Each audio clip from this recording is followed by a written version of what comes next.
Bienvenue à toutes et à tous. Je reviens pour la troisième vidéo concernant le judéo-christianisme. Est-ce vraiment notre culture?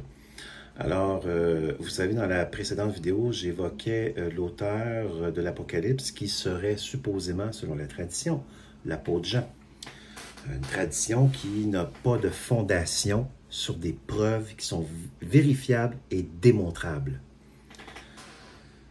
Il n'y a aucune preuve, d'ailleurs, que l'auteur de l'Apocalypse était Jean l'apôtre. Ce nom, de toute façon, était très commun en Judée, ce qui a pu faire croire à beaucoup qu'il s'agissait de l'apôtre Jean. Pourtant, on regarde autant dans les épîtres de Jean, dans l'évangile de Jean et l'Apocalypse, on ne constate jamais que l'auteur se présente comme étant l'apôtre Jean. D'aucune façon. Alors, ce fameux Jean, dont on ne sait pas qui il est exactement, a pu avoir été emprisonné par l'empereur Domitien, supposément, selon la tradition. Flavius Joseph, dans ses documents, avait compilé une liste de 10 rois romains et ça ne se rend pas jusqu'à Domitien. Ça s'arrête jusqu'à Titus Vespasien. Alors Flavius Joseph, je reprends, dans ses documents, avait une liste de 10 rois d'importance à compter de Jules César jusqu'à Vespasien, sans avoir connaissance ni de l'auteur de l'Apocalypse, ni du livre en question. L'auteur de l'Apocalypse fait également une liste de 10 rois lui aussi, étrangement. Pourtant, les deux, Flavius Joseph et l'auteur de l'Apocalypse, ne sont pas de connivence, ils ne se connaissent pas, ils ne sont pas dans la même région, ils n'ont rien à voir ensemble. Et on s'entend que les moyens de communication n'étaient pas les mêmes qu'aujourd'hui. Alors, c'est un peu plus difficile de trouver quelqu'un pour savoir comment il pense et est-ce qu'il va écrire la même chose que moi.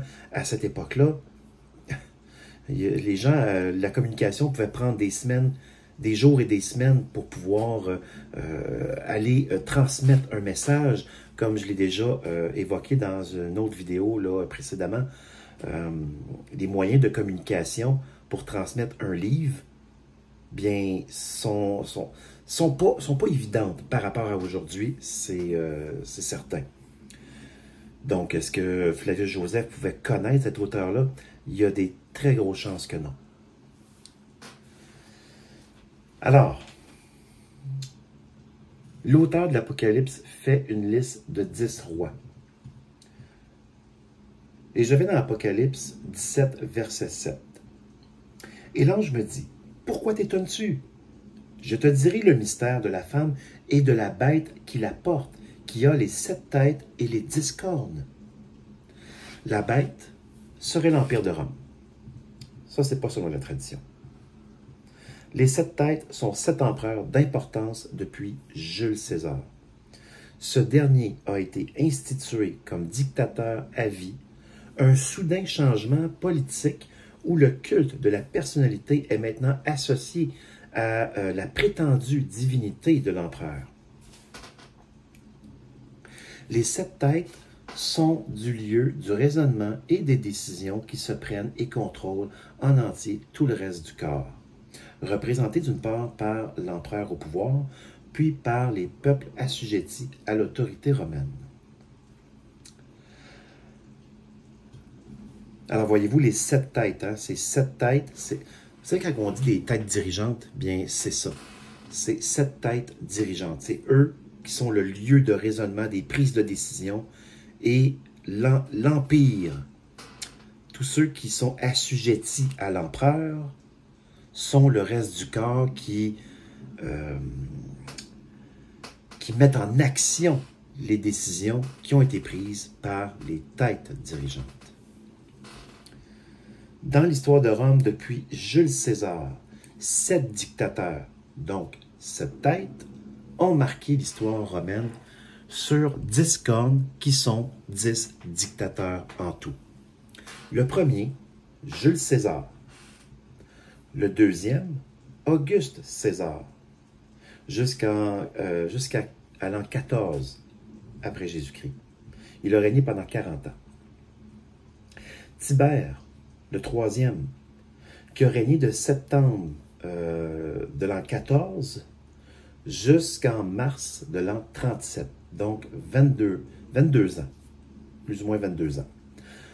Le quatrième, Caligula, de mars 37 à janvier 41, il a régné pendant 3 ans, 10 mois, donc presque 4 ans. Le cinquième, Claude, de janvier 41 à octobre 54.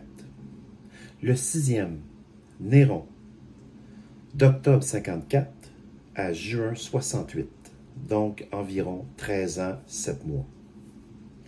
On a ensuite là une série de pseudo-empereurs qui se sont succédés en l'espace de moins de 2 ans. On a Galba, Othon, Vitellius, et là, les trois ensemble combinés, c'est de juin 68 à décembre 69. Donc, ça fait pas beaucoup de temps. C'est environ 1 an et demi. Le dixième, Vespasien, qui n'est pas Titus en passant. Titus, c'est son fils. Mais Vespasien est arrivé le 22 décembre 69 et a régné jusqu'au 23 juin 79, soit 9 ans, 6 mois et 1 jour, après quoi son fils Titus est devenu empereur, jusqu'à son décès, je crois, en l'an 81. La même liste est évoquée par Flavius Joseph pour des raisons complètement différentes et sans aucun lien entre lui et l'auteur de l'Apocalypse, qui ne se connaissent pas du tout. Puis l'auteur de l'Apocalypse semble identifier Néron dans son texte, d'abord par cette métaphore sur Rome. En Apocalypse 17.9, c'est ici l'intelligence qui a de la sagesse. Les 7 têtes sont 7 montagnes sur lesquelles la femme est assise. En effet, la cité, ça ne sera pas bien long, la cité de Rome est effectivement entourée de 7 collines. Continuons dans le même passage. Apocalypse 17.10 dit ceci. Ce sont aussi 7 rois, comme je vous l'ai mentionné. 5 sont tombés. C'est intéressant, ça. Un existe. Donc, au moment où l'auteur rédige ces lignes dans le texte de l'Apocalypse, il y en a 5 qui sont tombés, un qui existe et un qui n'est pas encore venu. Et quand il sera venu, il doit rester peu de temps. C'est intéressant parce qu'on va décortiquer cela. Ça fait partie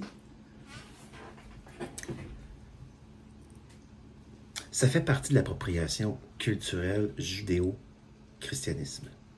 On s'est approprié le judéo pour notre christianisme. On a pris la culture des Juifs, les prophéties des Juifs. On leur a toutes pris et on s'est placé au centre des prophéties.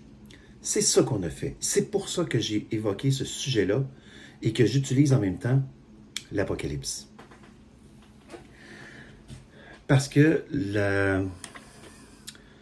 la culture populaire dans les différentes religions, c'est qu'il y a un supposément retour de Jésus qui va venir enlever les siens et qui va entrer en guerre contre le monde. Ça, c'est dans la tradition religieuse. Ce n'est pas moi qui l'invente, je n'adhère pas du tout à ça, c'est même le contraire. En interprétant ces passages-là, en interprétant l'Apocalypse comme étant quelque chose qui va venir très, très bientôt. Il y a des films à Hollywood là-dessus. Et vous savez l'expression des visions d'Apocalypse. J'entends des gens dans les médias dire « c'était une scène apocalyptique ». Il y a des gens qui ne sont pas des croyants, qui ne sont pas dans des religions, qui croient cela également. Qui croient que l'Apocalypse, c'est quelque chose c'est un chaos, ça va être la destruction du monde, ça va être la fin du monde.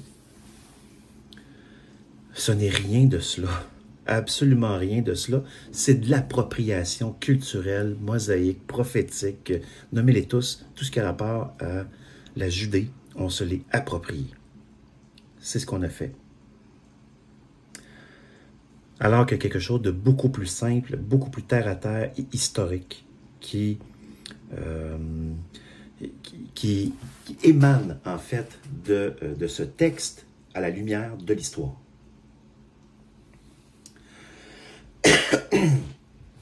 Alors, 7 rois.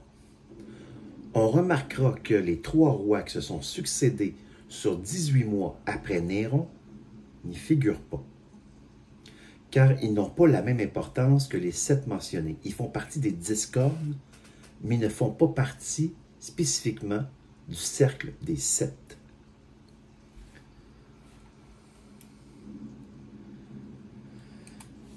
Alors, premier, Jules, deuxième, Auguste, troisième, Tibère, quatrième, Caligula, cinquième, Claude, sixième, Néron, septième, Vespasien. Allons un peu plus loin. 5 sont tombés. Jules, le premier, deuxième, Auguste, troisième, Tibère, cinquième, Caligula, quatrième, Caligula, cinquième, Claude. Un existe. On arrive au sixième. Et c'est qui? Néron. Ce qui signifie que la rédaction de l'Apocalypse s'est faite entre l'an 54 et 68, mais plus probablement autour de l'an 66 suite à la révolte juive. Alors, je reviens à la connivence entre Flavius Joseph et l'auteur de l'Apocalypse. Flavius Joseph rédige ses textes à lui après. L'auteur rédige avant. Il est autour de l'an 66. En l'an 66, Flavius Joseph faisait partie de la révolte juive, dans la première vague. Ici, Néron est le sixième, un qui existe, et c'est Néron. Et Néron a vécu entre l'an 54 et l'an 68 de notre ère. Il est donc impossible que le texte ait été rédigé avant l'an 54 ou après l'an 68. Il faut absolument que le texte ait été rédigé dans cette période. Et là, opinion personnelle, je pense que c'est autour de l'an 66 parce que les événements s'activaient pour aller vers la réalisation prophétique de Jésus en Matthieu 24, versets 1 à 3, soit la destruction du temple. L'autre n'est pas venu. Vespasien, qui arrive au pouvoir en décembre 69, soit 3 mois avant le siège de Jérusalem par Titus Vespasien. Et l'autre affirmation, on continue le verset, l'autre affirmation, et quand il sera venu, il doit rester peu de temps. Lorsque Vespasien arrive au pouvoir, son fils Titus, qui est déjà aux portes de Jérusalem, s'apprête à envahir Jérusalem, ce qui va se produire en septembre 70. Je reviens, j'insiste, et quand il sera venu, il doit rester peu de temps. Vespasien arrive le 22 décembre 69. La destruction du temple a lieu en septembre 70. Calculez ça comme vous voulez, là. On est autour de 10 mois. 9 mois, 10 mois. Entre l'entrée en scène de Vespasien et la destruction du temple. Et le siège de Jérusalem a duré quelques mois, à partir, je crois, de mars 70. Alors, il restait peu de temps. Vraiment peu de temps. Et quand on regarde l'Apocalypse, on voit « Je viens bientôt », imminemment. Il reste peu de temps. C'est pas 2000 ans plus tard. Ici, on est dans l'apologétique. On est dans la prophétie à la lumière de l'histoire. On décortique l'histoire. On décortique la prophétie. Et c'est beaucoup plus simple que quelque chose de tout à fait aléatoire qui va avoir lieu 2000 ans plus tard, ce qui est complètement absurde et qui concernerait le monde entier. C'est complètement absurde également. Encore une fois, on néglige la pertinence de l'auditoire.